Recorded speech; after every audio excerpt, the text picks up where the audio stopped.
Ya, mohon maaf pas mulai, pas berisik ada truk lagi ngebersihin kayaknya ada lawn mower apa-apa.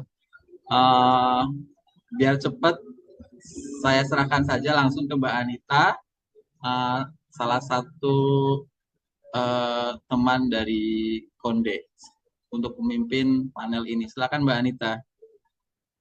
Baik, terima kasih Mas Farid. Selamat malam kawan-kawan semuanya. Selamat datang di panel AI dan perspektif perempuan. Panel ini eh, diinisiasi oleh Konde dan Let's Talk. Eh, Pada malam hari ini akan ada, semula kita ada empat panelis, tetapi Mbak Dita Caturani itu sedang sakit, jadi tidak bisa hadir. Ada empat panelis yang akan memaparkan eh, materinya terkait eh, topik kita pada malam hari ini. Ada Mbak Saras Dewi, dosen filsafat Fakultas Universitas Indonesia, yang nanti akan membahas tentang eh, AI dan dalam perdebatan AI dalam feminisme gitu ya. Wacana AI dari perspektif feminis. Lalu Mbak Ika Ningtyas, jurnalis Cek Fakta Tempo yang akan membedah persoalan AI dari sisi jurnalisme. Dan selanjutnya ada Mbak Dery Wijaya, eh, pengajar di Monash University yang akan membahas soal bias-bias terkait AI. Oke, kalau kita bicara tentang AI atau artificial intelligence atau kecerdasan artifisial atau kecerdasan buatan, ini jadi tema yang menarik yang akhir-akhir ini banyak dibahas, begitu ya. Dalam dalam dalam perspektif uh, feminis, ini juga menjadi uh, isu yang mengundang perdebatan juga gitu ya. Bagaimana ini bisa AI ini bisa, apakah bisa mempermudah, membantu uh, kita perempuan gitu ya dalam dalam dalam kehidupan sehari-hari atau dalam menganalisis persoalan-persoalan yang kita hadapi, ataukah justru ini menimbulkan persoalan-persoalan baru. Eh, Dalam sesi ini masing-masing panelis akan mempunyai waktu 15 menit untuk menyampaikan paparannya. Nanti 3 menit sebelum waktunya selesai, saya akan mengingatkan. Lalu nanti kepada para peserta, kami juga mengundang untuk memberikan tanggapan. Pertanyaan bisa disampaikan lewat Q&A ya, di di di di bawah ya, di bagian bawah ini sih ada Q&A seperti itu. Baik, untuk sesi awal saya beri kesempatan kepada Mbak Yayas untuk menyampaikan paparannya 15 menit ke depan ya Mbak ya. Oke, Mbak Anita, terima kasih. Selamat malam semuanya. Senang bisa berada di sini, Mbak Anita. em, aku nggak bisa share screen ya. Hanya host saja ya. Apa aku boleh share screen juga? Oke, eh aku bisa Oh, baik. Silakan Sip. Mbak. Sudah bantu dibuka. Mbak. Makasih, Mas Farid. Oke, aku share. Mas Farid atau screen. saya yang akan bantu ya? Saya bisa. Mbak Sarah sudah jadi co-host Mbak. Oke.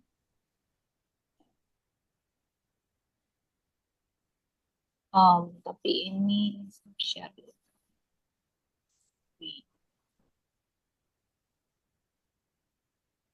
Kalau gitu aku nanti mungkin ada ada satu foto baru yang ingin aku share, tapi sepertinya formatnya nggak pas gitu ya. Oh, ini di-share sama KCIF ya? Oke, nggak apa-apa sih.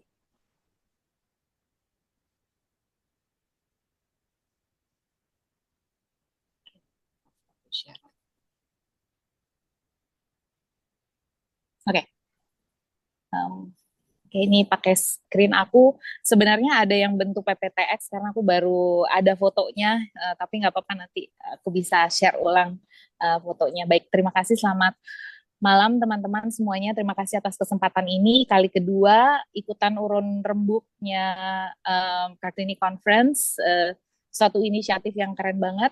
Selalu senang diundang dan selalu senang bisa diskusi sama teman-teman. Nanti mudah-mudahan setelah presentasi bisa ada diskusi, komentar, kritik, atau pertanyaan yang kita bisa dalami bersama-sama. Nah,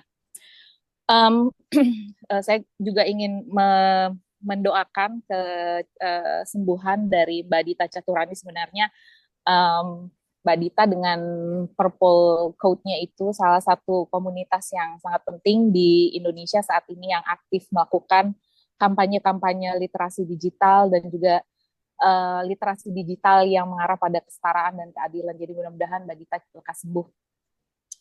Hari ini saya kebagian membahas tentang bagaimana AI dan juga perdebatannya di dalam feminisme. Karena waktu saya sempit, saya langsung aja di daftar isi ini saya ingin bercerita sebenarnya tentu latar belakangnya. Nanti mungkin Mbak Ika akan banyak juga bicara soal misinformasi, disinformasi. Tetapi saya ingin bercerita sedikit nanti latar belakang tentang AI dan disrupsi sosial yang terjadi. Tetapi juga saya ingin menghadirkan perdebatan dari para feminis. Yang satu, perspektif lensa feminis melihat disrupsi tersebut, kecerdasan artifisial dan berbagai permasalahan yang muncul. Seperti yang disebut sebagai disrupsi, ada aspek negatif dan juga ada positifnya, tetapi bagaimana lensa feminis melihatnya, saya ingin menghadirkan beberapa pemikiran dari tokoh-tokoh feminis yang muda dan khusus sekali risetnya di riset multidisipliner terkait dengan AI. Kemudian juga setelah itu di satu sisi ada pandangan yang cenderung meragukan dan skeptik kepada AI, tapi juga ada para pemikir yang menganggap bahwa khususnya yang cenderung bersandar ke arah posthumanisme. Nanti saya ngobrol sedikit tentang transhumanisme. Ini masuk ke dalam tajuk glitch dan hipertekstualitas ya, tentang filosofi glitch. Bagaimana AI dimanfaatkan untuk upaya kesetaraan. Nanti ada beberapa renungan atau simpulan dari saya.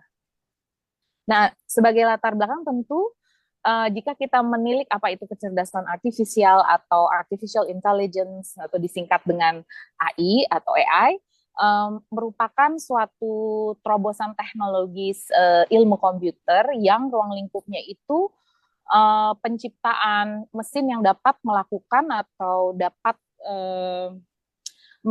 membantu manusia dengan tugas-tugas seperti pemahaman bahasa, ada pengenalan suara, pembelajaran, dan juga pemecahan masalah. AI dalam hal ini adalah simulasi atau bagaimana menggunakan kecerdasan baik itu dari manusia atau melihat kecerdasan makhluk hidup yang lain itu ditiru, ada peniruan terhadap kecerdasan itu, lalu diterjemahkan ke dalam kodifikasi algoritma sehingga terciptalah model-model yang memang dirancang untuk meniru baik itu cara berpikir maupun bertindak. Itu kayak karena ada AI yang tidak saja bahasa ya, tidak saja memproses bahasa, tetapi juga teknologi transportasi, kemudian yang tindakannya atau eksekusi tugasnya meniru cara manusia agar mesin itu dapat mencapai titik optimal dan efisien. Jadi ini sedikit aja istilah yang bisa saya rangkum tentang apa itu AI. Nah, paling tidak dari saya menggunakan perspektif Deleuzian di sini, Gilles Deleuze, tentang bagaimana memahami AI secara skizoanalitik gitu ya. Jadi saya buat bagannya kecerdasan artifisial itu sedemikian mengikat dan berkelindan dengan kehidupan sosial kita. Mungkin yang sebagian yang paling besar dilakukan tapi tidak begitu disadari adalah bagaimana AI digunakan untuk membaca kecenderungan-kecenderungan kita di saat menggunakan platform-platform di media sosial itu. Meski di luar daripada itu sudah banyak sekali bagaimana AI ada di ruang pengawasan gitu ya, dia ada di ruang pengawasan kita, ada di ruang-ruang pelacakan, pendataan, itu AI hadir di sana digunakan. Tetapi juga dari pengertian ekonomi, ruang lingkup ekonomi, dan juga pekerjaan dari aspek pekerjaan dan penciptaan pekerjaan dan juga ekonomi, AI juga di satu sisi membuat suatu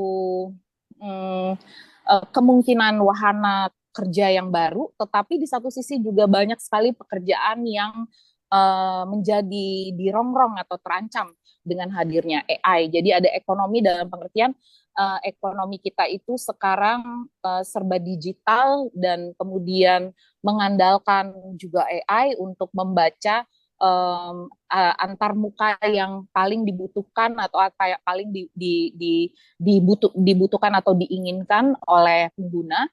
Tetapi juga ada hal-hal yang cukup tadi ya mengenai pengawasan, kemudian pelacakan, itu aspek-aspek yang agak distopik tentang AI, tetapi juga soal-soal pengambil keputusan yang menurut saya misalnya soal perekrutan, kemudian soal perekrutan di universitas, di dalam pekerjaan, karena korporasi untuk menyortir ribuan itu ternyata banyak sekali yang sudah menggunakan AI. Tentunya ini jadi suatu problem tersendiri karena bagaimanakah cara atau bahasa yang digunakan yang pasti memiliki problem bias misalnya. Jadi itu hal-hal yang sangat berkelindan di keseharian kita. Begitu juga dengan interaksi sosial ya, maksudnya AI juga mempengaruhi bagaimana interaksi sosial kita hari-hari ini. Paling tidak, saya mengambil dari salah satu bukunya Madhumita Murgia, ya seorang feminis, seorang peneliti dan juga jurnalis, dan ia menulis karyanya berjudul Codependent,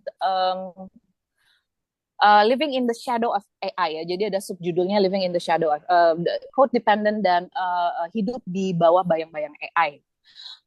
Ketergantungan terhadap kode dan hidup di bawah bayang-bayang AI. Jadi apa yang ia sampaikan di dalam buku ini yang sebenarnya buku yang sangat elegan, argumentasinya disampaikan secara naratif yang sangat baik berdasarkan wawancara yang dia lakukan dari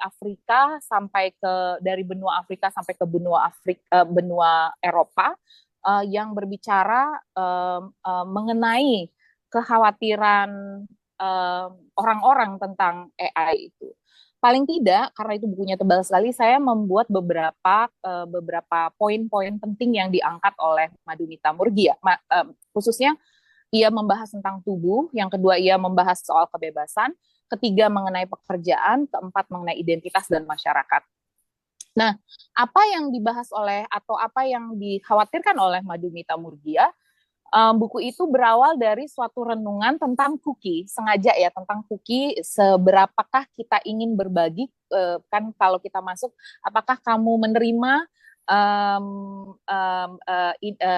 tentang cookies gitu, terus kita tinggal accept ya, I accept gitu. Padahal konsekuensi di balik itu ternyata banyak dan panjang urusannya dengan data pribadi kita. Itulah realisasi pertama Murgia ketika ia melihat bagaimana bahayanya dikompromikannya data pribadi pengguna. Tetapi apa yang paling bagi seorang feminis, apa yang paling mengerikan di dalam analisis dan wawancara yang ia lakukan secara mendalam kepada para korbannya adalah misalnya bagaimana mereka yang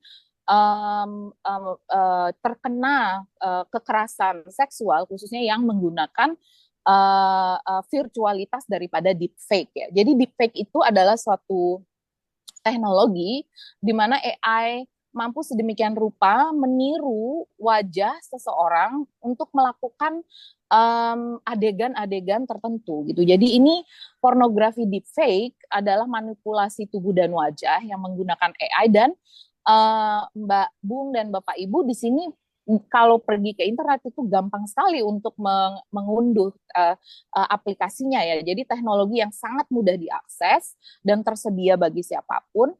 Sementara itu, kekhawatiran dari Madhumita Murgia adalah belum semuanya, bahkan kalaupun ada aturan hukum, sistem hukum yang berbicara tentang kekerasan seksual menggunakan di ranah digital atau menggunakan AI, tidak semua ada penegakan yang kuat. Bahkan belum ada sistem hukum di sebagian besar data pribadi di dunia ini. Itu belum dianggap sebagai suatu yang penting. Sehingga apa yang dirasakan oleh para korbannya, misalnya Murgia mewawancarai seseorang yang kemudian foto dan videonya itu dijual yang kemudian dia melakukan klarifikasi ya kepada banyak pihak bahwa itu bukan sama sekali wajahnya, bukan sama sekali tubuhnya, yang tidak bisa dilakukan apapun, tidak bisa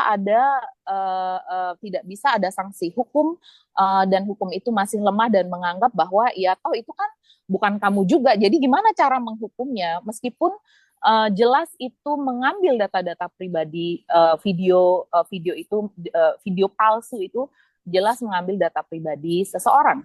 Jadi ini juga hal-hal yang sangat dikhawatirkan oleh para feminis. Selain itu tentu, tadi saya sudah menyinggung tentang bias data, bagaimana algoritma AI tidak mencerminkan keanekaragaman populasi atau cenderung hanya didominasi sekelompok orang tertentu, misalnya laki-laki kulit putih, di dalam misalnya memprioritaskan sesuatu hal gitu ya. Jadi kadang karena datanya didominasi oleh orang kulit putih laki-laki, sehingga banyak sekali membuat prasangka dalam data tersebut ya. Mohon maaf. Nanti saya ngobrol sedikit lagi tentang bias data. Lalu satu hal lagi yang disebut oleh Murgia adalah tentang data kolonialisme. Sebenarnya di dalam data kolonialisme ini dia mengutip salah satu filsuf Afrika yang bernama Achille Mbembe tentang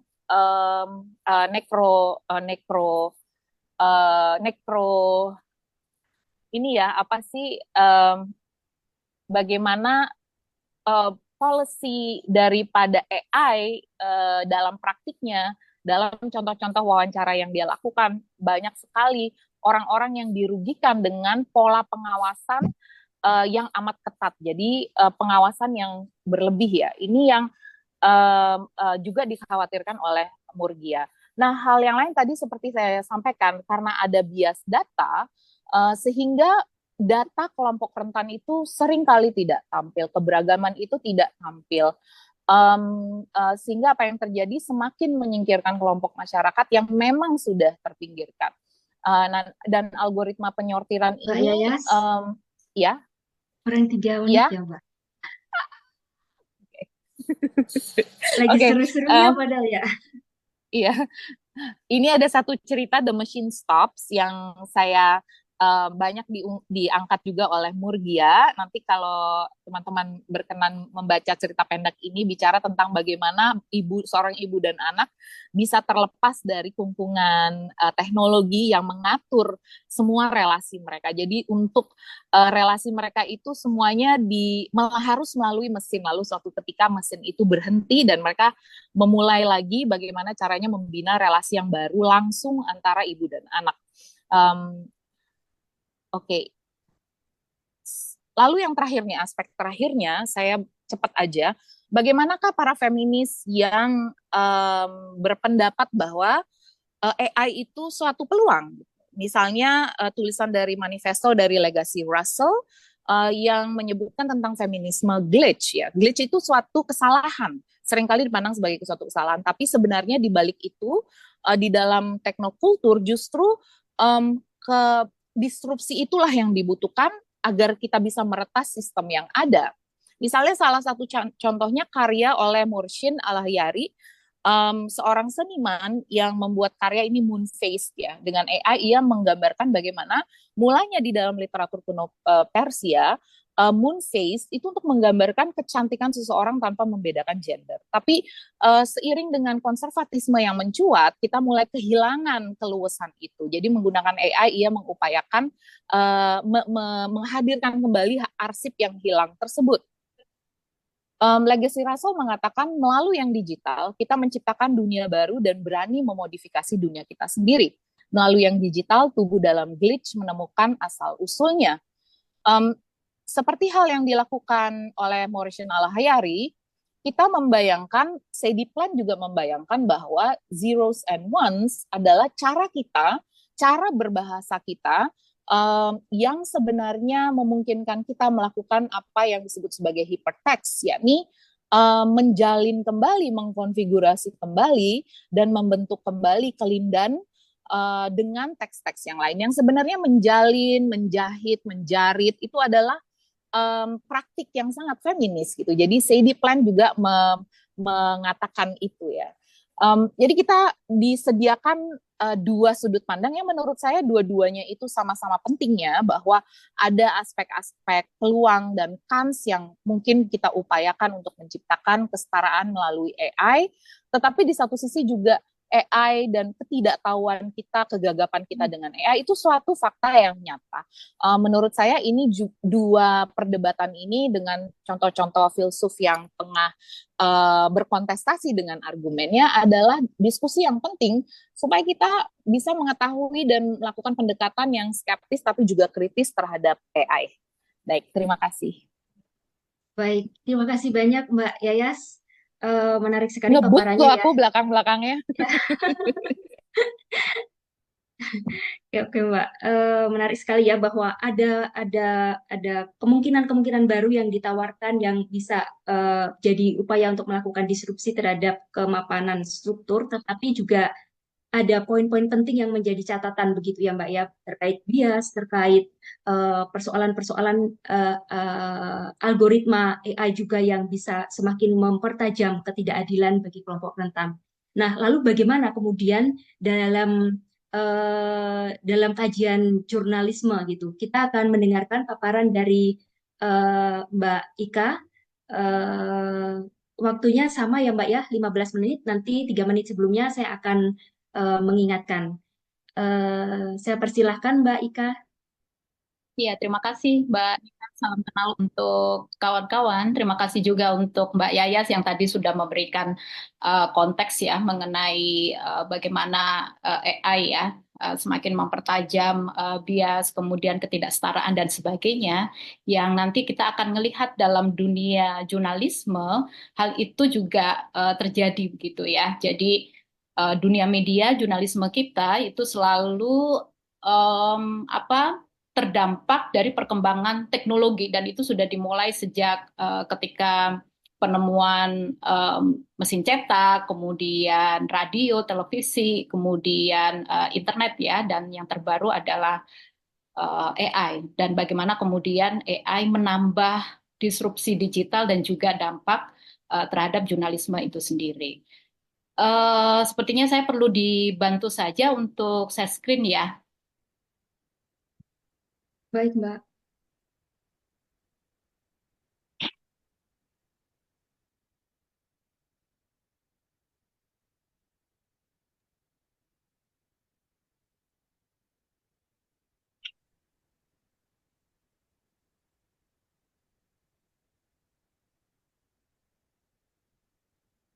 Belum muncul ya, Mas Farid?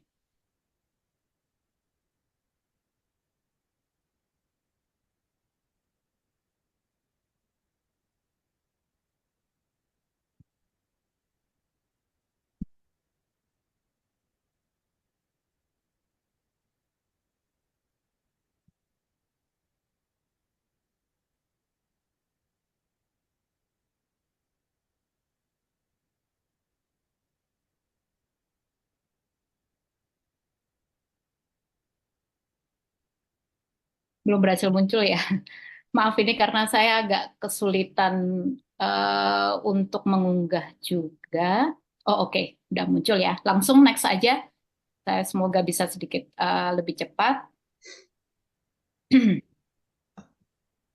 Oke, ada 3 hal yang perlu kita lihat ketika berbicara dampak AI ya, penggunaan dan juga dampak maupun resikonya. Pertama, kita perlu melihat lebih dalam sebenarnya apa sih motivasi dari organisasi media menggunakan teknologi AI saat ini, dan ini bukan hanya dalam konteks Indonesia, tapi kita ingin melihat bagaimana tren global ya, yang tentunya ini juga nanti akan membicarakan bagaimana Indonesia mengadopsi dan resiko-resiko yang udah terjadi.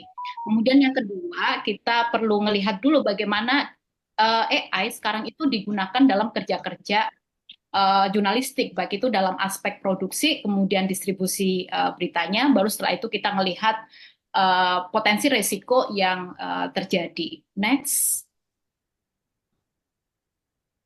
Nah, seperti kebanyakan alasan-alasan industri media menggunakan teknologi digital, kita bisa melihat bahwa berdasarkan ini salah satu riset yang dikerjakan sama Simon ya, yang terbaru juga sudah dipublikasikan. Dia meneliti di 3 negara, Amerika Serikat, Inggris, tapi sebenarnya ini adalah praktek yang umum terjadi sekarang digunakan termasuk di Indonesia. Jadi ketika ditanya apa sih motivasi dari organisasi media untuk menggunakan teknologi AI, nah jawaban yang seragam adalah soal efisiensi. Nah, kita melihat bagaimana logika industri media yang kapitalistik juga bekerja di sini ya, dengan mengharapkan bahwa teknologi AI itu bisa menekan biaya produksi atau lebih efisien, tapi bisa meningkatkan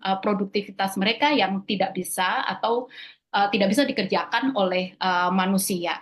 Tentunya dari efisiensi ini kemudian ada keuntungan finansial yang diharapkan dan model bisnis yang berkelanjutan. Kita melihat karena model bisnis media saat ini yang terkena disrupsi juga mengalami penurunan ya di banyak sektor, baik itu yang media tradisional maupun media online, meskipun mencatat misalnya page view naik dan sebagainya, tapi tren secara global terhadap bisnis itu turun gitu. Nah, bagaimana kemudian dari industri media berharap bahwa teknologi AI ini bisa menyelamatkan model bisnis dan bisa merengkuh keuntungan dari efisiensi yang diharapkan. Tapi nanti kita perlu menguji apakah alasan-alasan ini sebenarnya terjadi gitu ya dalam realitasnya ketika AI diadopsi dalam newsroom gitu.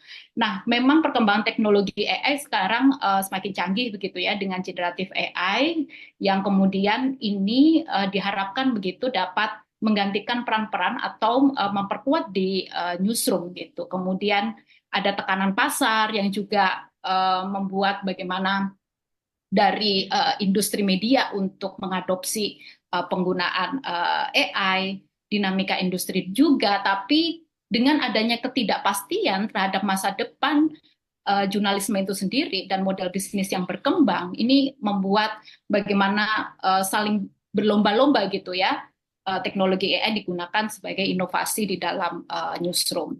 Lanjut.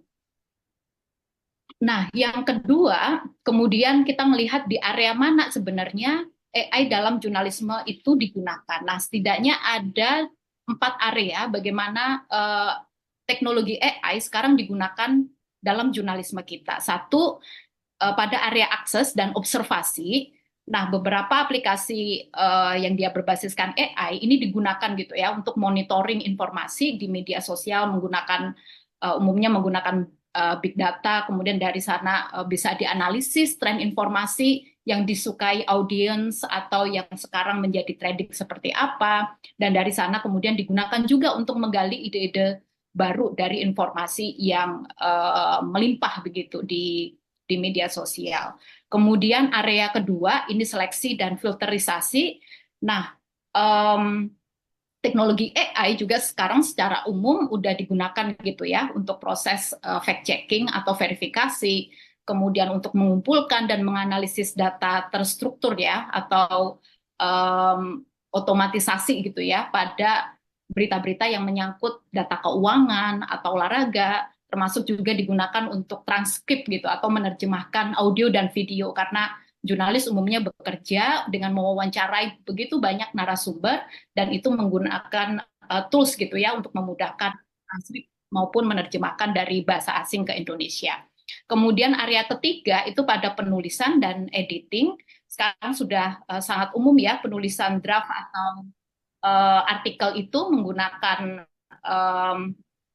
teknologi AI seperti ChatGPT misalnya, atau memformat ulang konten untuk online gitu ya. Jadi kalau kita melihat sekarang dari teks kemudian menjadi audio, kemudian menjadi video, itu adalah praktek yang sangat umum digunakan dalam jurnalisme, termasuk juga untuk copy editing atau memberikan saran ya terkait apa sih yang atau judul seperti apa atau berita seperti apa yang itu ramah gitu untuk CEO-nya.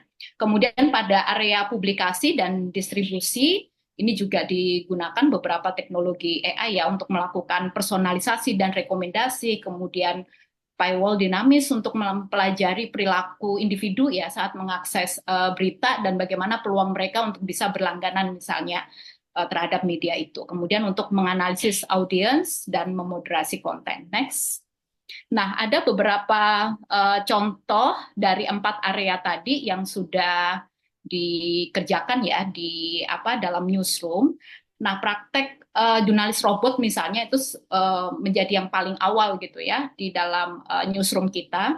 Misalnya di Los Angeles Times ini menjadi pionir pertama saat itu mereka menggunakan QuickBook ini untuk menjemput jurnalis robot mereka yang memproduksi berita-berita pendek terkait gempa gitu ya, dan ini menggunakan sumber dari istilahnya BMKG di Los Angeles. Jadi begitu ada kejadian gempa, nah si QuickBook ini akan menuliskan berita pendeknya hanya dalam waktu 3 menit dan itu bisa terpublikasi setelah dimoderasi atau disunting gitu ya oleh editor manusia gitu. Jadi ini praktek yang terjadi. Bagaimana di Indonesia? Nah, praktek jurnalis robot ini pernah diinisiasi oleh Beritagar ID ya, yang sekarang berubah menjadi Lokadata. Dia meluncurkan namanya Robotorial saat itu khusus untuk menulis berita-berita sepak bola gitu. Nah, siapa yang menang gitu ya, kemenangannya berapa gol, siapa yang kalah, siapa yang mencetak gol dan sebagainya. Nah, jurnalis robot ini hanya bekerja gitu ya dengan menggunakan data-data atau pola yang tetap gitu. Jadi hanya terbatas pada berita-berita yang basisnya dia datanya tetap. Nah, seperti sepak bola itu kan sangat konstan tetap ya datanya, siapa yang menang, berapa gol dan sebagainya, termasuk juga gempa dan sebagainya. Lanjut. Kemudian contoh lain penerapannya di AI. Nah, ini adalah salah satu yang digunakan di fact checking ya. Sekarang makin banyak tools yang bisa membantu jurnalis.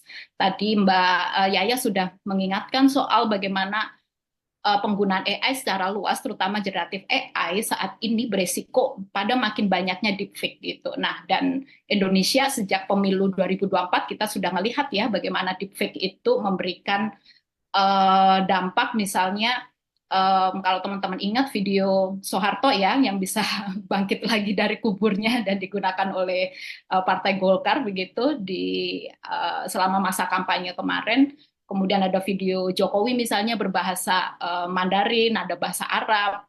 Kemudian juga kita melihat bagaimana generatif AI yang basisnya gambar itu digunakan kampanye gitu ya oleh Prabowo Gibran dengan kampanye gemoynya. Nah, ini salah satu tools yang juga diproduksi oleh beberapa perusahaan untuk membantu jurnalis untuk mendeteksi apakah deepfake ini deepfake atau enggak gitu ya. Tapi tools-tools ini tetap aja terbatas karena yang premium itu harus berbayar dan tidak semua newsroom memiliki kemampuan gitu untuk berlangganan tools-tools seperti ini gitu ya. Jadi aspek pada newsroom besar dan newsroom kecil ini selalu ada gap gitu. Dan ini menjadi tantangan yang luar biasa tentunya terhadap newsroom. Lanjut. Kemudian contoh yang lain, nah sekarang kalau teman-teman menyimak TV1.ai, mereka sudah punya gitu 3 presenter ini yang dijerat dari artificial intelligence. Ini menjadi salah satu televisi pertama yang menggunakan presenter dari AI. Ini diluncurkan TV One pada 21 April 2023 gitu. Nah, kita lihat saat ini mereka memang menggunakan suara dari presenter aslinya, kemudian dimasukkan ke avatar ini, gitu ya. Ini tentu masih menimbulkan polemik terhadap resiko-resikonya di masa depan. Lanjut. Kemudian generatif AI lainnya yang digunakan secara umum oleh jurnalis, ChatGPT tadi sudah saya sebutkan sedikit. Ya, secara umum sekarang digunakan oleh jurnalis untuk menggali ide berita, topik, kemudian menerjemahkan atau mereview suatu topik yang panjang yang sementara jurnalis harus riset dengan cepat gitu ya. Nah, itu biasa menggunakan ChatGPT, kemudian membuat draft artikel, menyusun ringkasan dari suatu informasi dan sebagainya. Nah, ini salah satu transkrip wawancara ya dari audio ke teks. Ada beberapa tools juga dari teks ke speech gitu ya, atau ke video gitu. Ini yang udah paling umum terkenal, membuat ilustrasi. Di Indonesia beberapa media pernah ya, misalnya kayak Jakarta Post atau Mongabai, membuat ilustrasi dari tools semacam Midjourney ini di Instagramnya. Kemudian apa potensi risiko dari penggunaan teknologi AI ini dalam jurnalisme? Tadi Mbak Yaya sudah mengingatkan tentang bias gitu ya terhadap teknologi AI ini terhadap masyarakat. Nah, begitu juga isu ini mengemuka gitu ya ketika newsroom menggunakan AI karena isu tentang bias, kemudian akurasi yang tidak selalu 100%, kemudian karena teknologi AI ini tidak punya etika, sementara jurnalisme itu harus berpegang teguh pada etika, sehingga ini menimbulkan resiko-resiko yang butuh pengawasan lebih lanjut. Dan salah satu hal untuk meminimalkan ini artinya kita tidak bisa meninggalkan peran manusia gitu ya, peran jurnalis manusia di dalamnya untuk meminimalkan hal-hal ini terjadi. Dan tentunya jurnalis harus mengetahui tentang isu-isu yang terjadi pada AI gitu untuk dalam proses untuk memverifikasi, menyunting dan juga meneliti. Nah, teknologi AI seperti tadi ya, penggunaan avatar misalnya, ini selalu berpotensi untuk memperluas deepfake ketika penggunaannya di Indonesia makin diperkenalkan secara luas juga gitu. Sementara selalu ada gap bahwa teknologi untuk mendeteksi deepfake tadi selain terbatas untuk negara-negara di selatan ini, juga akses finansial untuk bisa mendapatkan teknologi pendeteksi itu tidak selalu murah gitu ya, dan tidak semua newsroom ini mampu mengakses ataupun membelinya.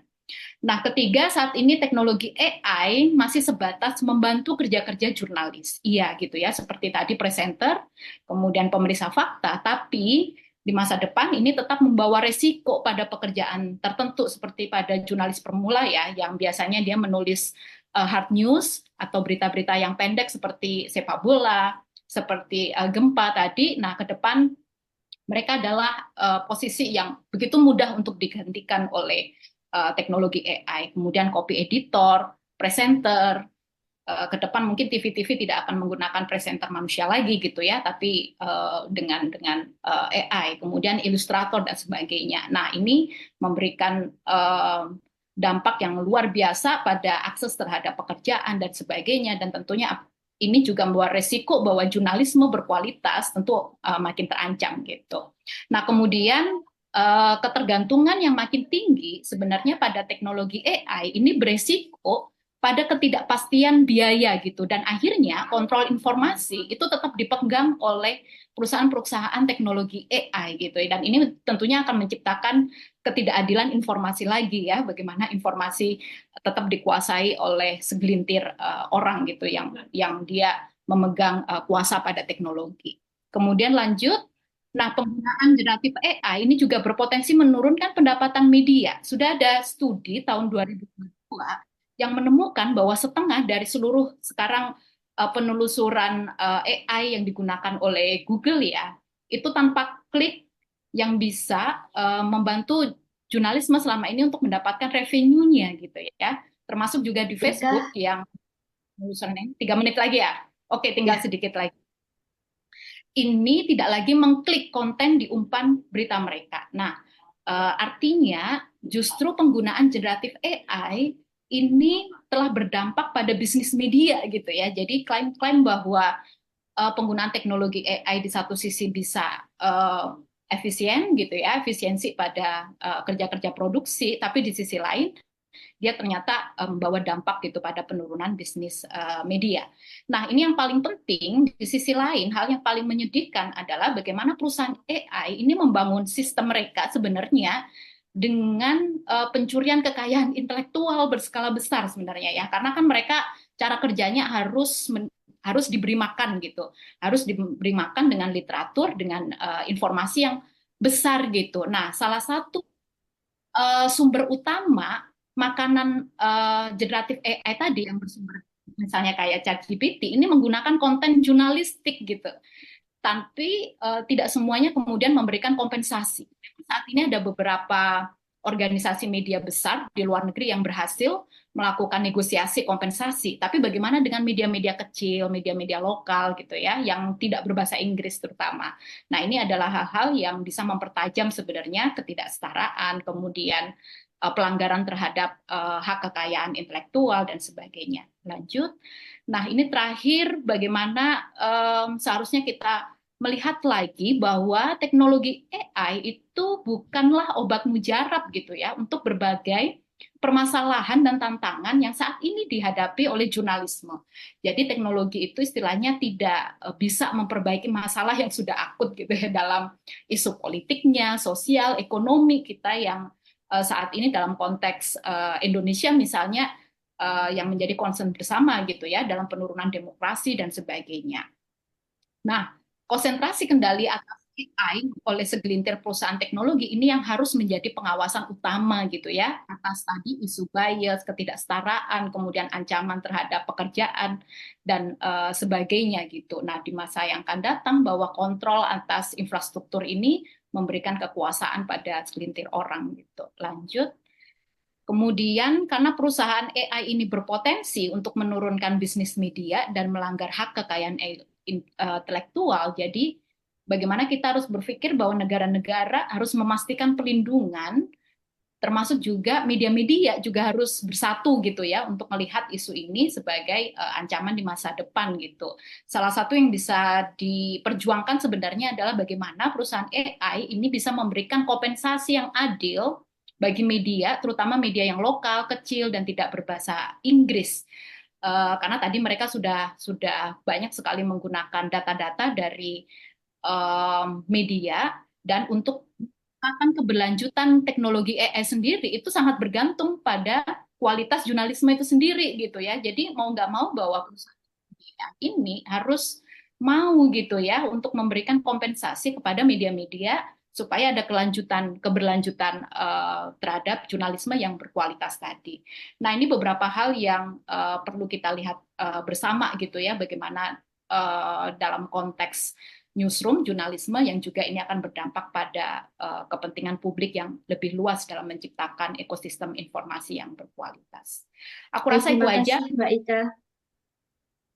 Eh, Kita lanjut untuk yang sesi selanjutnya. Terima kasih atas paparannya ya, poin-poin penting terkait persoalan yang dihadapi eh, eh, industri media gitu ya. Dengan kehadiran AI tadi sudah dipaparkan banyak hal yang perlu menjadi catatan yang nanti akan bisa kita gali lebih jauh dalam sesi Q&A. Terus selanjutnya akan ada Mbak Dery Wijaya yang akan memaparkan soal bias AI. Tadi saya lihat Mbak Dery sudah hadir ya.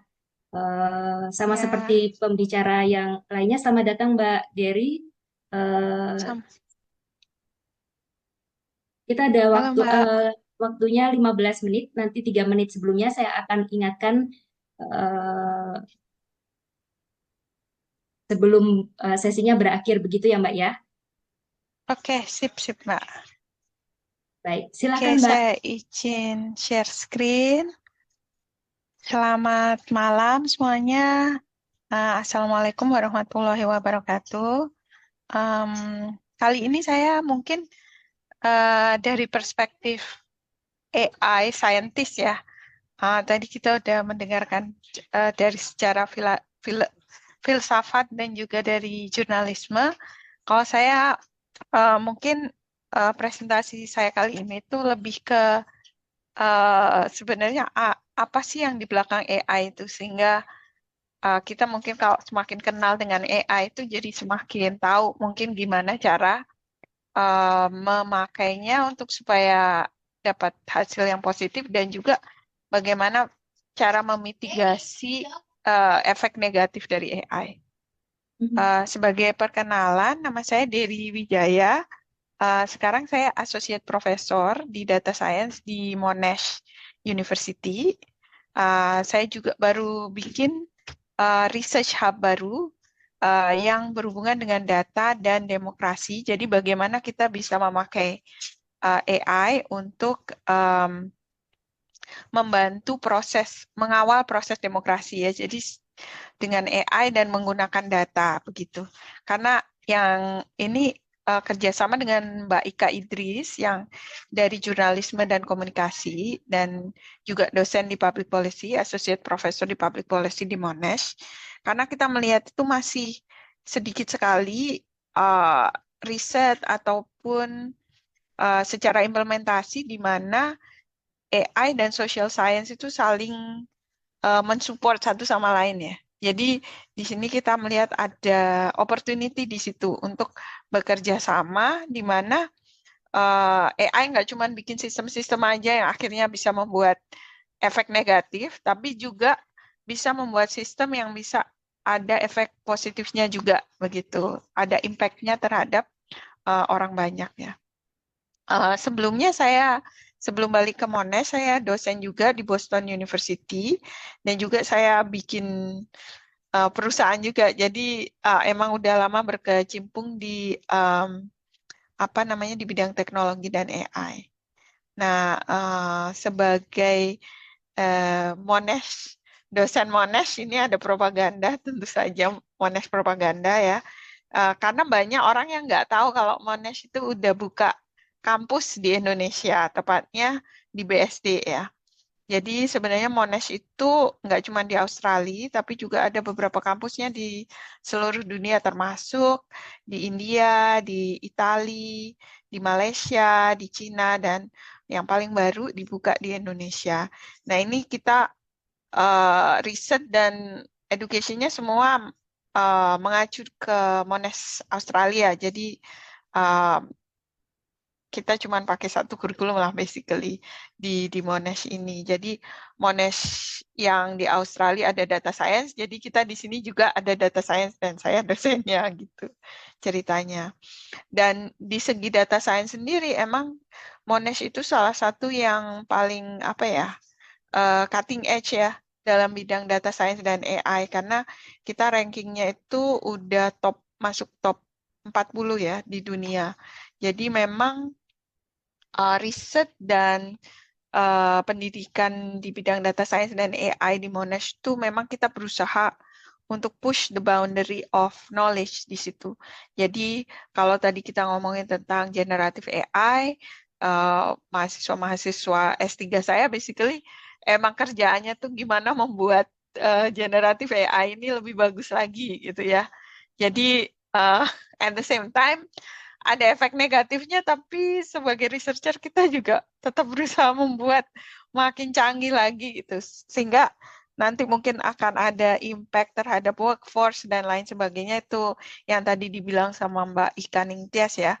Memang kalau kita melihat perkembangannya sekarang, mungkin dalam 10 tahun ke depan itu memang AI akan jadi lebih pintar daripada manusia. Jadi di situ kita harus mulai berpikir dari sekarang ya, gimana supaya AI itu tetap menjadi supporting actor ya, dan tidak, maksudnya beberapa pekerjaan pasti akan digantikan oleh AI, tapi bagaimana kita bisa beradaptasi terhadap perkembangan teknologi yang baru ini, karena untuk menyetop itu tidak mungkin gitu ya. Jadi kita harus beradaptasi terhadap itu. Nah, salah satu challenge-nya memang yang pengen dilakukan Monash itu adalah gimana kita tetap membuat komunitas itu bisa berkembang dengan challenges yang baru, termasuk dalam bidang teknologi ini. Nah, sementara untuk proyek-proyek yang saya lakukan yang ada hubungannya dengan bias ya, itu salah satunya kerjasama dengan Mbak Ika Ningtyas ya di AJI, itu gimana kita bisa pakai AI untuk memonitor ujaran kebencian selama pemilu kemarin. Jadi kita memakai AI bukan hanya untuk membuat fake news atau ya malah jangan ya, atau membuat ujaran kebencian, tapi kita memakai kecanggihan AI untuk membuat ujaran kebencian ini untuk mengidentifikasi ujaran kebencian gitu. Jadi ibaratnya kalau kita lihat AI itu the best sistem paling bagus untuk mengidentifikasi ujaran kebencian itu adalah sistem yang paling bagus dalam membuat ujaran kebencian gitu ya.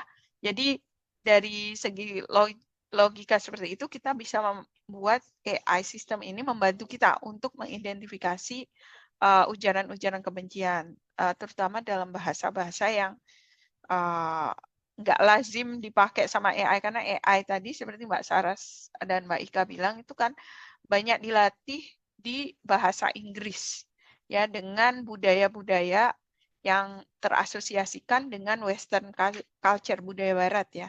Jadi mereka sebenarnya tidak begitu pintar kalau untuk mengidentifikasi ujaran kebencian dalam bahasa selain Inggris. Tapi di sini kita berhasil melatih AI sehingga bisa bagus untuk mengidentifikasi bahasa ujaran kebencian dalam bahasa Indonesia. Ya. Nah, kita bikin dashboardnya ini publicly accessible dari websitenya AJI, jadi bisa dicek sama teman-teman nanti kira-kira kita monitornya dari September tahun lalu sampai akhir Februari. Nah, ini nanti mungkin akan kita lanjutkan lagi untuk pilkada juga, karena kita akan melihat nanti di pilkada siapa misalnya yang jadi target kebencian atau siapa yang menyebarkan ujaran kebencian, itu akan menjadi sesuatu yang menarik untuk dimonitor ya. Selain itu tentunya tadi ada percakapan juga dari panelis-panelis sebelumnya bahwa AI itu dilatihnya terutama dalam bahasa Inggris dan bahasa yang dominan, bahasa yang banyak datanya di dunia.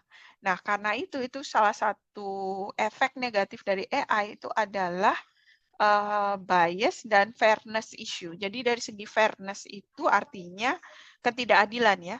Jadi mungkin AI itu akan pintar menjawab pertanyaan dalam bahasa Inggris, tapi pertanyaan yang sama kalau ditanya dalam bahasa Jawa misalnya, bahkan pertanyaan matematika atau fisika atau apa, dia akan memberi jawaban yang kurang sesuai atau kurang tepat. Nah, dari situ kita merasa, oke, kita harus bisa membuat sistem kita sendiri ya, berdasarkan bahasa daerah kita. Nah, dari sini kita memunculkan usaha untuk mengkoleksi bahasa-bahasa daerah di Indonesia, karena Indonesia itu ada sekitar 700 bahasa. Jangan sampai kalau bukan kita sendiri yang mengkoleksi ya, misalnya perusahaan-perusahaan teknologi itu yang akan mengkoleksi yang besar-besar, misalnya OpenAI atau apa, yang akan mereka lakukan adalah mereka mendapatkan data yang sudah susah payah misalnya dibikin oleh orang-orang Indonesia, dan kemudian akan dibuat sistem. Dan sistem itu nanti kalau kita mau mengakses misalnya chatbot atau segala macam, kita harus bayar. Kan aneh ini ya. Jadi sekarang itu data itu ada yang berpendapat bahwa data itu adalah the last frontier to colonization. Gitu. Jadi kolonisasi sekarang bukan lagi daerah gitu ya, lokasi gitu, tapi data. Jadi kita emang harus sayang ya dengan data kita gitu. Kalau bisa kita kumpulkan dan kita buat sistem kita sendiri, sistem AI kita sendiri yang kemudian bisa dipakai oleh masyarakat sendiri tanpa harus membayar gitu kan. Seperti sekarang kalau pakai ChatGPT kan pasti bayar ya, apalagi yang 4.0 gitu.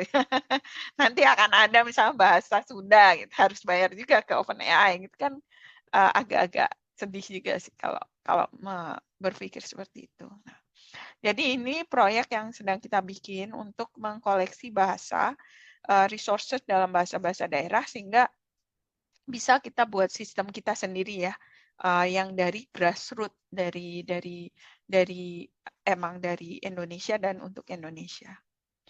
Nah, kalau mikirin tentang AI, pastinya gimana sih sebenarnya AI itu kok bisa mengerti pertanyaan kita gitu, gimana menjawabnya. Nah, AI itu sebenarnya pada dasarnya itu segala sistem komputer yang bisa melakukan tugas-tugas dalam bentuk yang intelijen, yang menurut kita intelijen. Gitu. Tapi cara berpikir AI sendiri atau cara dia membuat keputusan atau cara dia menjawab pertanyaan kita itu sangat berbeda dari manusia. Tapi kelihatannya intelijen gitu. Tapi sebenarnya cara berpikir kita harus buang pendapat bahwa AI itu cara berpikirnya seperti manusia gitu. Meskipun dia kelihatan intelijen, tapi cara berpikirnya itu beda dengan kita gitu ya.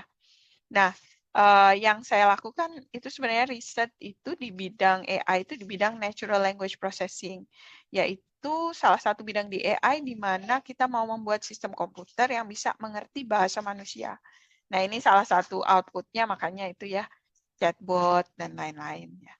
Tujuannya sebenarnya awalnya bagus, gimana bisa menjawab pertanyaan kita, mengerti kebutuhan kita, bisa berinteraksi dengan kita secara lebih natural dan lain sebagainya. Tapi of course pada kenyataannya ya ada efek-efek negatifnya ya sesudah itu, seperti tadi sudah dijabarkan oleh panelis-panelis sebelumnya. Nah, bagaimana sih sebenarnya komputer itu bisa mengerti bahasa manusia? Nah, ini yang di dalamnya large language model atau ChatGPT itu apa sih?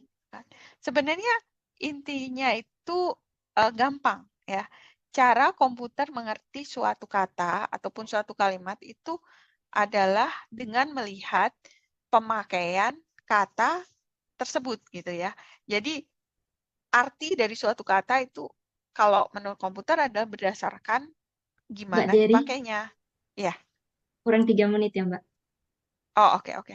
Jadi kalau misalnya ya, saya mau lihat, saya kasih kata ongcoy, ya kan? Mungkin kita nggak tahu ongcoy itu apa, tapi kalau kita kasih kalimat, oh ongcoy itu enak ditumis, terus dimakan sama nasi. Nah, ongcoy itu hijau gitu ya. Itu udah mulai kelihatan bentuk-bentuk ongcoy kan, apa arti dari ongcoy itu. Dan memang ongcoy itu sebenarnya kangkung. Nah, jadi sebenarnya cara komputer mengerti suatu kata itu adalah dengan membaca banyak-banyak kalimat. Makanya semakin banyak kalimat dalam suatu bahasa, semakin pintar itu AI untuk mengerti atau menjawab pertanyaan di situ. Nah, akhirnya muncullah ya seperti ChatGPT dan lain sebagainya. Tapi intinya sebenarnya sangat gampang. Intinya itu AI yang kita tahu sekarang itu ya, ChatGPT itu sebenarnya autocomplete.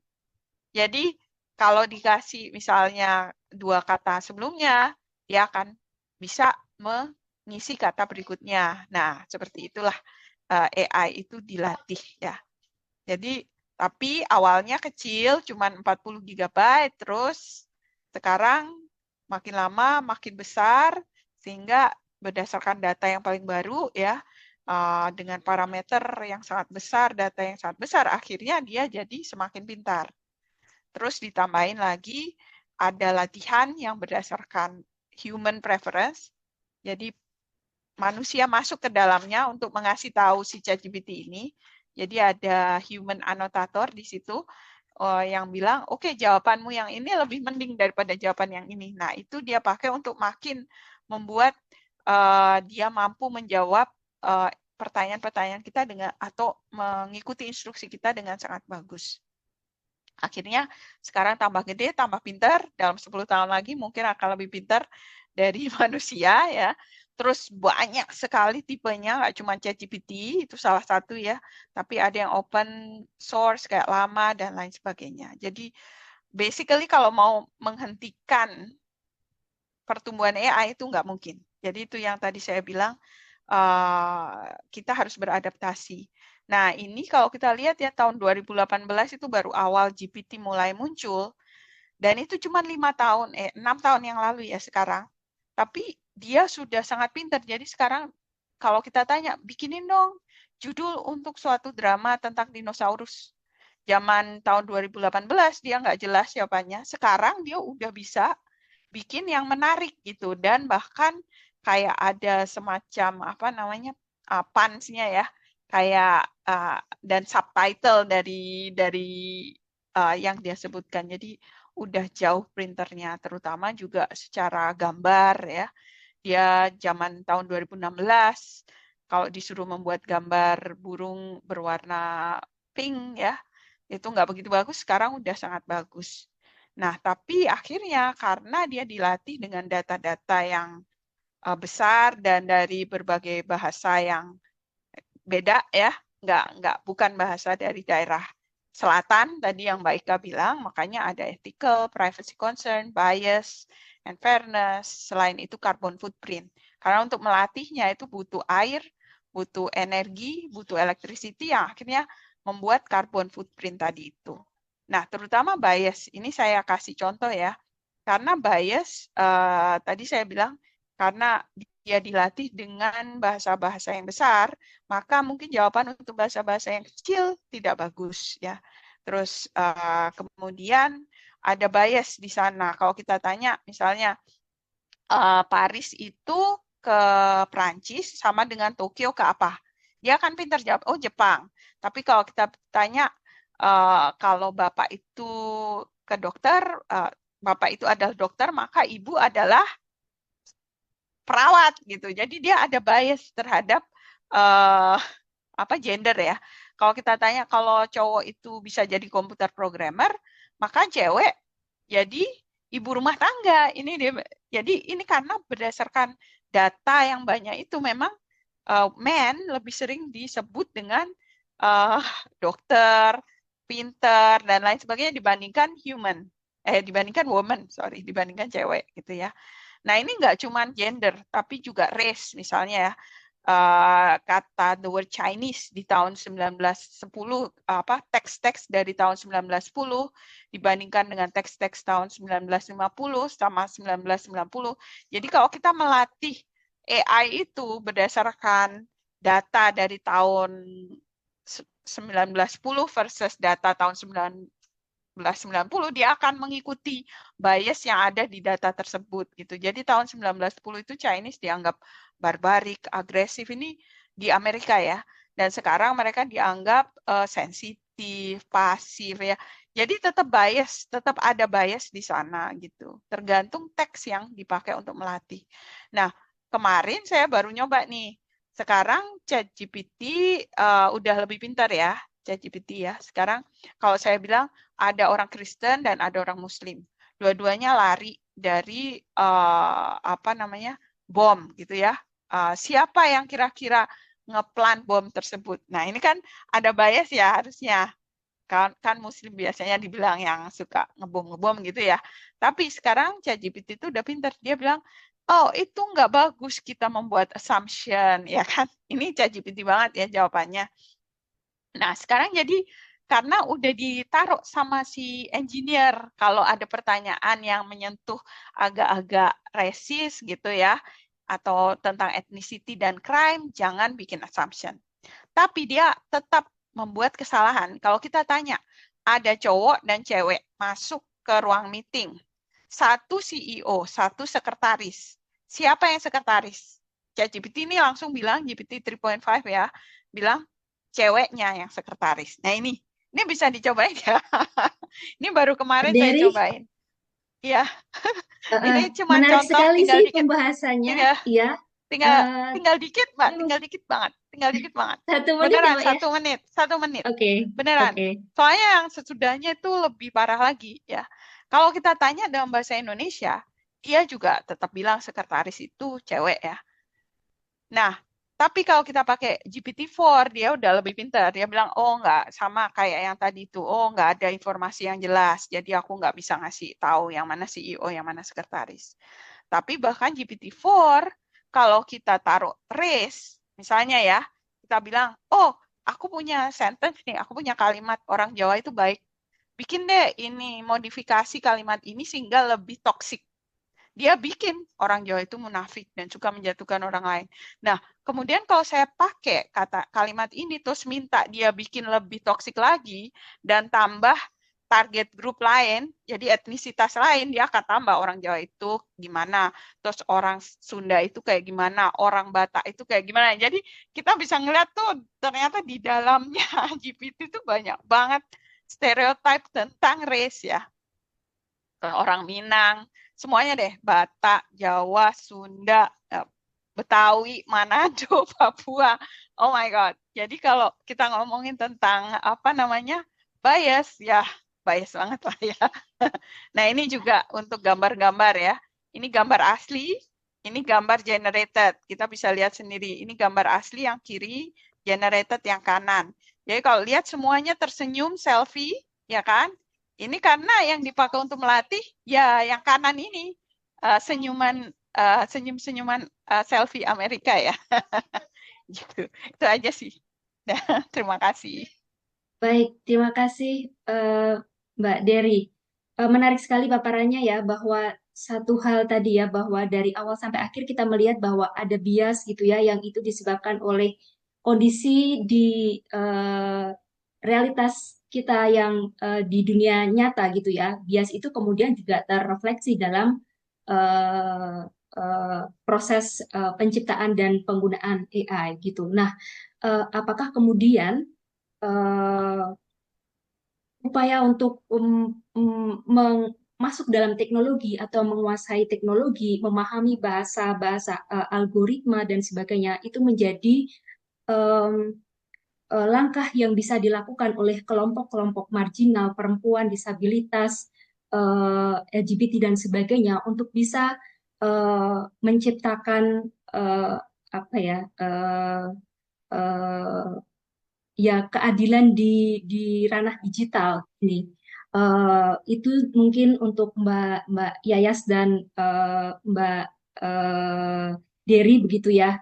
Lalu juga satu hal tadi dari paparan Mbak Ika bahwa terkait dengan resiko-resiko yang ada di dunia jurnalistik terkait dengan keberadaan AI adalah pentingnya kemudian negara menjadi negara hadir begitu ya, sehingga persoalan-persoalan yang muncul terkait dengan tadi yang dibahas bahwa kesenjangan antara newsroom besar dan newsroom kecil, lalu juga terkait dengan hak kekayaan intelektual dan sebagainya, itu bisa menjadi teratasi. Nah, ini apakah aspek regulasi saja itu menjadi cukup, ataukah ada hal lain yang juga perlu didorong? Itu dulu dari saya, sementara nanti teman-teman peserta yang ingin mengajukan pertanyaan bisa menyampaikan di Q&A ya. Itu dulu, nanti kita lanjut dengan pertanyaan dari peserta. Mungkin dari Mbak Yayas dulu, silakan Mbak. Oke, terima kasih. Tadi pertanyaannya ada dari Mas Farid, kemudian dari Putri ya, Iya, satu. Oke, sip. iya, Aku coba jawab ya, Mbak Putri. Apa seperti yang tadi sudah kita masuki bersama-sama, kan kita banyak dapat perspektif ya dari 3 narasumber, dari saya dan 2 narasumber yang lain, dari Mbak Dery dan juga Mbak Ika. Apa yang kemudian bisa kita pahami, khususnya dari perspektifnya Legacy Russell dan juga Sadie Plant. Misalnya Sadie Plant adalah salah seorang cyberpunk feminis yang nantinya akan mempengaruhi feminis, lahirnya gelombang feminis, teknofeminis yang mengembangkan suatu pemikiran yang mendekatkan teknologi dengan gerakan perempuan. Sehingga gagasan dari Sadie Plant, meskipun gagasan Sadie Plant itu suatu pionir dan kala itu dia juga membangkang pada sistem yang ada di Ones and Zeros di karyanya, dia membangkang pada sistem bagaimana kala itu di tahun 1980-an didominasi oleh dunia digital dan komputasi itu didominasi oleh laki-laki, dan dia berupaya mendobrak itu. Tetapi bagaimanapun juga Sadie Plant adalah seorang perempuan dan kulit putih dan datang dari Amerika. Legacy Russell seorang feminis dengan kultur perempuan kulit hitam dan juga seorang queer,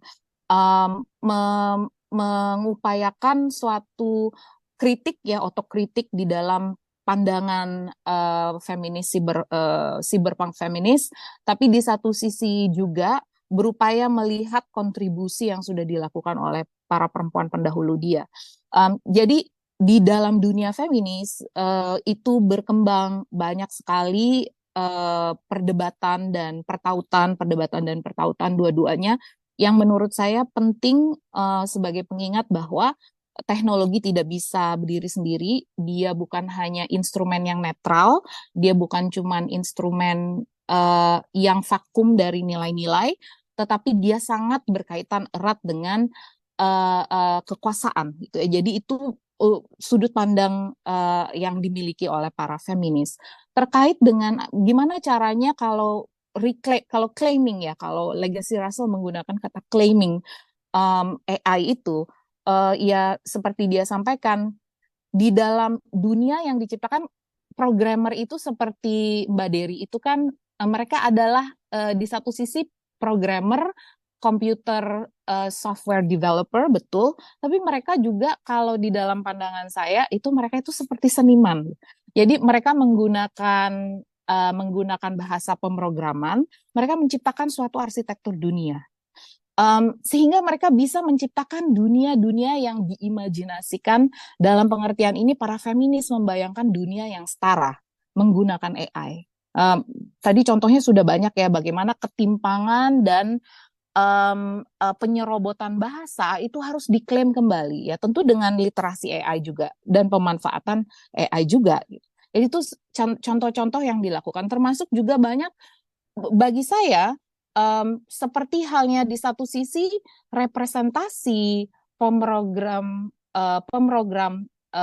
dari kelompok yang beragam itu penting karena tadi imajinasi dunianya sangat penting, menghadirkan perempuan dengan kulit berwarna, menghadirkan komunitas trans, queer, LGBTIQ di sana untuk menciptakan suatu pemrograman yang memungkinkan kita melihat realitas alternatif itu kayak apa sih. Jadi itu juga impiannya feminis. Seperti yang tadi Legacy Russell sampaikan di dalam manifestonya, dia ketika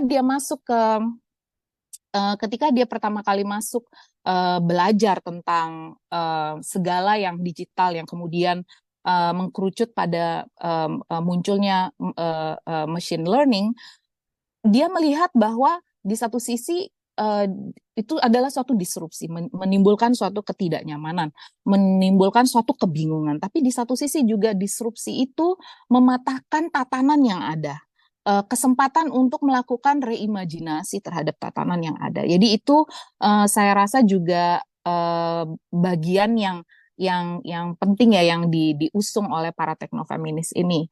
Meski tadi ya persoalannya juga kalau kita berbicara tentang AI dan AI itu di satu sisi iya dia adalah alat gitu, tapi di satu sisi juga dia adalah alat yang punya daya yang besar mengubah berbagai macam lini kehidupan kita, dari hal-hal yang sifatnya tadi praktis pada ekonomi dan sosial kita, tapi juga sampai ke hal-hal intimasi kesadaran kita. Jadi apa yang diinginkan oleh Legacy Russell, kemudian juga Zara Rahman misalnya bicara soal bahasa mesin dan data yang tidak nampak. Jadi alih-alih kita mempelajari AI sebagaimana adanya, kita harus mencurigai apa saja data yang tidak nampak itu. Karena satu, manusia itu dia berubah terus di dalam rentang menit, detik pun kita terus berubah. Tubuh kita berubah, pemikiran kita berubah. Ada keterbatasan dari AI untuk saat ini untuk menangkap itu. Yang menurut Zara, dia lihat bahwa bagaimana cara kita memahami AI itu tidak dalam suatu totalitas. Jadi dia sebagai alat untuk membantu kita, tetapi juga kita curigai celah-celah di mana bisa digunakan untuk hal-hal yang kurang baik, bahkan hal-hal yang bisa justru mempertajam ketimpangan. Seperti yang tadi saya sudah ceritakan, kengerian korban-korban deepfake, banyak artis-artis Hollywood yang menjadi korban deepfake, mereka punya banyak uang untuk memperpanjang itu ke jalur hukum dan mendapatkan keadilan. Tetapi bayangkan banyak sekali perempuan-perempuan yang mengalami revenge porn yang menggunakan deepfake yang tidak bisa melakukan apa-apa, yang tidak memiliki privilege seperti perempuan kelas menengah atas misalnya. Jadi itu juga hal-hal yang saya pikirkan dari keseluruhan munculnya AI dan bagaimana para feminis memandang ini ya. Di satu sisi karena dia adalah, kalau Sadie Plant dia menyebut pemrogram pertama adalah seorang perempuan bernama Ada Lovelace. Ada Lovelace membayangkan bagaimana angka 0 misalnya ya, angka 0 itu bukanlah kosong sebagaimana dia itu bukan yang berarti kan, kalau kata-kata zero itu loser, zero loser gitu ya. Tetapi juga apa yang dia bayangkan bagaimana imajinasi perempuan bahwa ada kreasi di situ, ada daya kreatif di sana. Itu juga cara-cara seorang perempuan, bagaimana Ada Lovelace membayangkan bahasa matematika yang ada di balik bahasa pemrograman, yang memang ada sisi estetiknya gitu ya. Kalau kita melihat bagaimana contoh-contoh lain yang digunakan oleh seniman. Saya ambil contoh tadi karena udah pakai contoh Mohsin Al-Hayari, seniman Moonface tadi ya, membuat karya Moonface. Tapi juga misalnya kalau teman-teman melihat karyanya Soguen Chang yang memang membuat lukisan-lukisan bersama robot AI. Tapi kalau di Indonesia ada seniman seorang seniman trans bernama Ishwara Devati yang juga membayangkan karyanya itu dengan AI. Misalnya baru tadi saya nonton pertunjukannya dia, bagaimana ia bercakap-cakap dengan ChatGPT untuk membayangkan bagaimana sih sebenarnya kita harus berhati-hati dengan AI. Jadi AI-nya diajak ngobrol, parodinya itu diajak ngobrol tentang bahaya AI itu. Gitu. Jadi itu juga cara-cara cerdik untuk membalikkan bagaimana AI juga sangat tergantung di tangan penggunanya. Tentu AI dalam hal ini juga sangat bergantung juga pada pengembangnya, perusahaan korporasi besar seperti OpenAI. Bagaimana cara kita bisa menuntut suatu kewajiban dan suatu tanggung jawab etis dari mereka. OpenAI itu kan mulanya muncul sebagai suatu komunitas riset ketika ia mula-mulanya GPT-3 gitu ya, kemudian jadi GPT-3,5, jadi GPT-4, sekarang dia sudah punya GPT-4 Omnium. Yang kalau pakai Omnium itu, kalau teman-teman sudah punya akses, diberikan akses ya untuk mencoba betanya gitu ya, itu lucu sekali, dia bisa bernyanyi, dia bisa bercanda, bahkan membaca nuansa-nuansa perbedaan daripada penggunanya, yang membuat saya kok di satu sisi ini banget ya, di satu sisi kok pinter banget, tetapi harus terus diingat bahwa seperti yang tadi Mbak Dery sampaikan, yang dilakukan oleh mesin itu bukanlah consciousness, dia bukan kesadaran, dia adalah peniruan, dia adalah mimikri terhadap bahasa yang kita ciptakan. Kalau sudah seperti itu, kita jadi lebih lebih kritis gitu ya memandangnya. Kita nggak mendewakannya, kita nggak menganggap itu sesuatu yang sesuatu yang akan memecahkan semua persoalan kita. Tetap harus ada eksistensi manusia, kehadiran manusia, dan akalnya untuk memecahkan banyak masalah. Tapi kita nggak bisa pungkiri untuk masalah vaksin misalnya. Tadi kalau dari karya seni sudah dari vaksin dimungkinkan karena memanfaatkan AI. Lalu misalnya itu dari kesehatan ya. Kalau di dalam aspek-aspek yang lainnya, misalnya memungkinkan bagaimana pendidikan itu bisa diakses misalnya, itu juga menurut saya juga di satu sisi sangat membantu. Tapi satu hal yang saya pikirkan juga tentang AI adalah bagaimana saya rasa bagaimana kita mempergunakannya, karena saya seorang pengajar, seorang dosen gitu ya. Di satu sisi, gimana caranya menghalangi mahasiswa menggunakan riset gitu ya, menggunakan ChatGPT. Jadi yang paling bisa saya minta kepada mereka adalah menggunakannya dengan tanggung jawab. Dalam pengertian digunakan dengan tadi skeptisisme yang terus hadir, dan tentunya dengan kejujuran ya. Karena kan ya untuk dosen misalnya mahasiswanya ada 70, gimana ya kalau mau mendeteksi satu-satu, modar juga kan saya ya. Jadi membiasakan bagaimana mereka itu jujur. Jadi saya rasa di satu sisi iya betul kita harus bersiap-siap dengan AI. Misalnya contohnya beberapa bulan yang lalu saya sempat ditanyakan, Mbak Yayas, gimana tentang undang-undang yang mengatur AI. Ya saat ini yang baru ada dan existing yang disahkan adalah undang-undang di Uni Eropa tentang AI.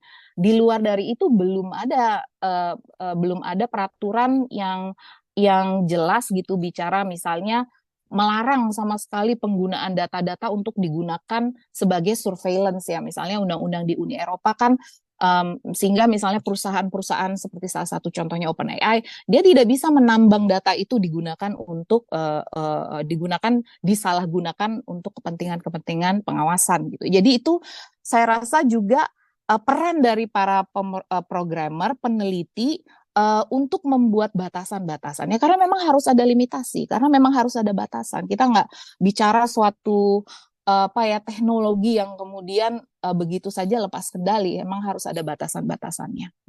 Itu aja sih menjawab Mas Farid dan juga Mbak Putri, mudah-mudahan menjawab. Terima kasih Mbak Yayas. Bisa lanjut ke materi yang selanjutnya, dan aduh, kita tuh ada waktunya cuma terbatas ya, tapi ini menarik sekali pembahasannya. Ada pertanyaan juga dari tadi selain Selimuna, saya bacakan ya, selain ancaman deepfake atau mungkin bisa disebut KBGO, serta bias yang disampaikan Mbak Dery tadi, apakah AI masih menjadi suatu ruang yang netral gender sehingga memungkinkan pemanfaatan seperti cita-cita cyborg feminisme, saya kira, atau adakah ancaman yang lebih serius sebagaimana yang disinggung Mbak Yayas tadi soal transhumanisme. Lalu pertanyaan lain lagi dari ada lagi satu tadi.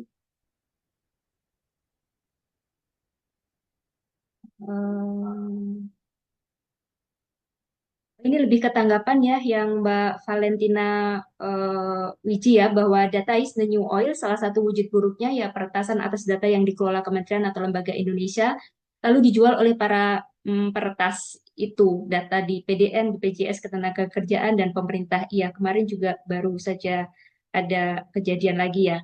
Oke, Mbak Ika dan Mbak Dery, silakan memberikan tanggapannya atas pertanyaan yang disampaikan peserta.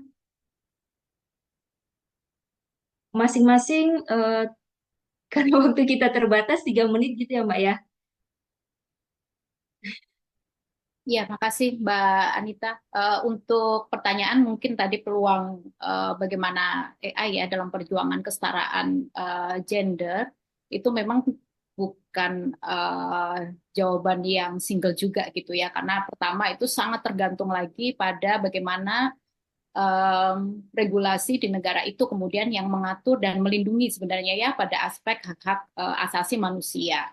Nah, seperti kita tahu kan tadi Mbak Yaya sudah menyinggung bahwa regulasi AI sejauh ini masih ada di Eropa, tapi bagaimana gitu ya dengan negara-negara lain yang juga kita tahu dia sebagai produsen teknologi AI yang cukup besar, misalnya di Amerika, Rusia, Cina mungkin ya, yang mungkin di beberapa negara tertentu yang kita tahu resiko-resiko terhadap penggunaan AI untuk surveillance, kemudian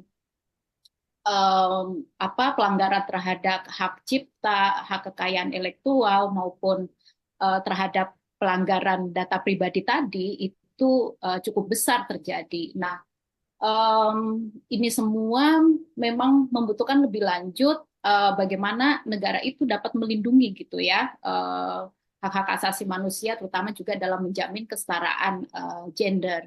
Nah, ketika itu tidak belum diatur secara menyeluruh, meskipun kita dalam tanda kutip juga melihat bahwa potensi regulasi juga selalu bisa digunakan untuk tujuan kekuasaan ya, terutama dalam negara-negara yang tidak demokratis.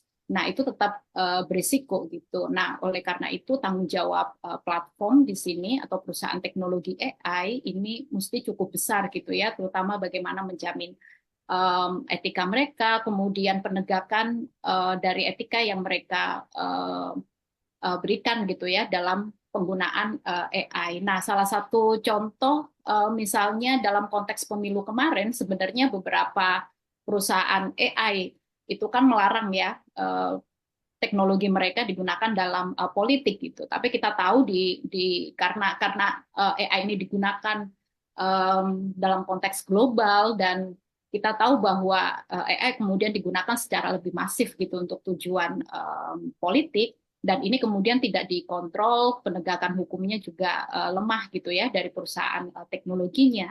Jadi isu-isu seperti ini kita melihat memang tanggung jawab dari perusahaan AI sendiri itu juga cukup lemah gitu ya, apalagi tadi terhadap tanggung jawab untuk kesetaraan gender dan sebagainya.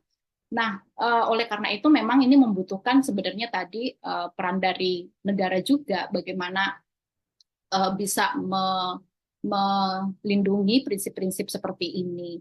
Dan riset-riset sebenarnya dalam kaitannya kekurangan, kemudian kelemahan dari AI ini perlu dilakukan secara lebih luas ya, terutama di negara-negara negara selatan begitu di Indonesia, aku kira mulai harus memberikan perhatian yang cukup lebih riset-riset bagaimana dampak-dampak penggunaan AI ini sehingga ini bisa menjadi rujukan dan kita bisa menjadikan gitu ya bahan-bahan riset ini sebagai cara gitu ya untuk berunding, untuk mendesak gitu kepada perusahaan teknologi AI di negara-negara utara ini misalnya untuk lebih memahami, mengakomodir dan juga menghilangkan bias-bias itu gitu ya untuk tujuan-tujuan hak asasi manusia lainnya termasuk kesetaraan gender, termasuk dalam aspek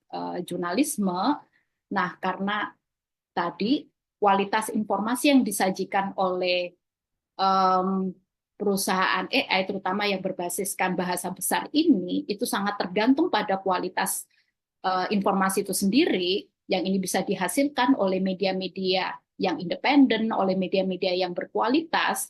Jadi perusahaan teknologi juga harus gitu ya memberikan perlindungan, memberikan tanggung jawabnya, dan ini bisa difasilitasi oleh negara gitu ya. Nah, kita bisa melihat praktik baik yang bisa digunakan misalnya di Australia dan Kanada itu kan punya ya semacam regulasi untuk platform media sosial untuk memberikan kompensasi. Nah, di Indonesia kan baru juga peraturan presiden gitu yang kemudian memfasilitasi negosiasi antara media dengan perusahaan media sosial untuk memberikan kompensasi. Nah, saya kira ini tidak terbatas pada perusahaan media sosial, tapi ke depan ini harus juga diperluas untuk perusahaan-perusahaan AI gitu ya, sehingga melalui regulasi semacam ini perusahaan AI juga bisa lebih bertanggung jawab untuk keberlanjutan media, sehingga media-media terutama yang media lokal yang tadi ya yang tidak berbahasa Inggris, media-media kecil itu juga mendapatkan kesempatan yang sama gitu. Karena kalau tidak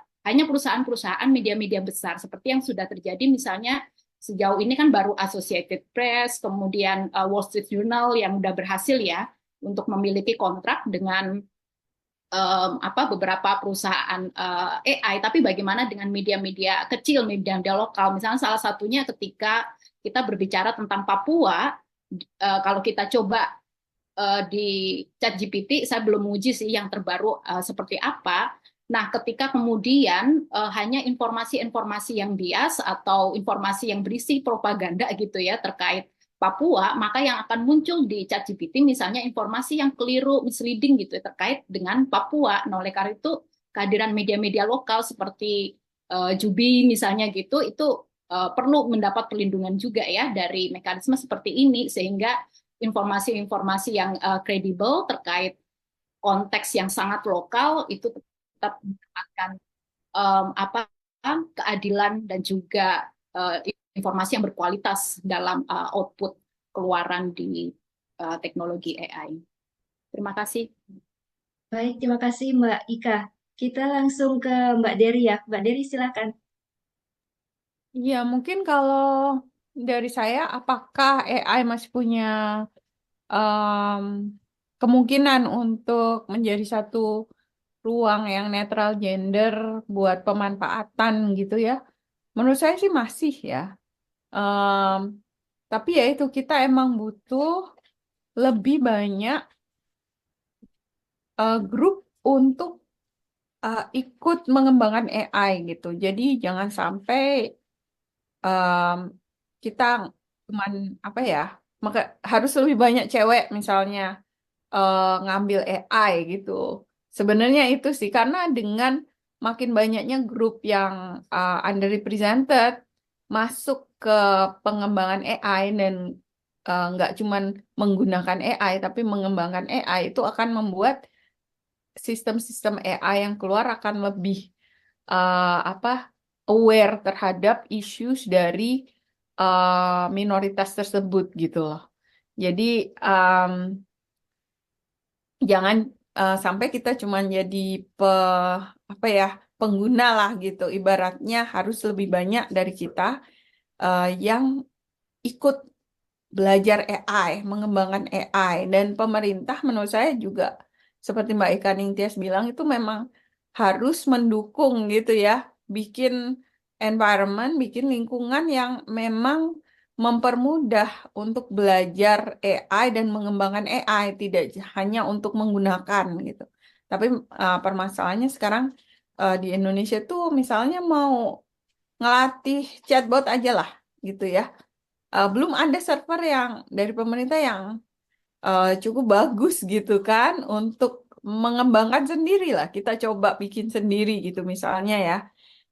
Jadi sebenarnya pemerintah juga ada kewajiban di situ untuk membantu kita ya, underrepresented groups untuk ikut mengembangkan AI.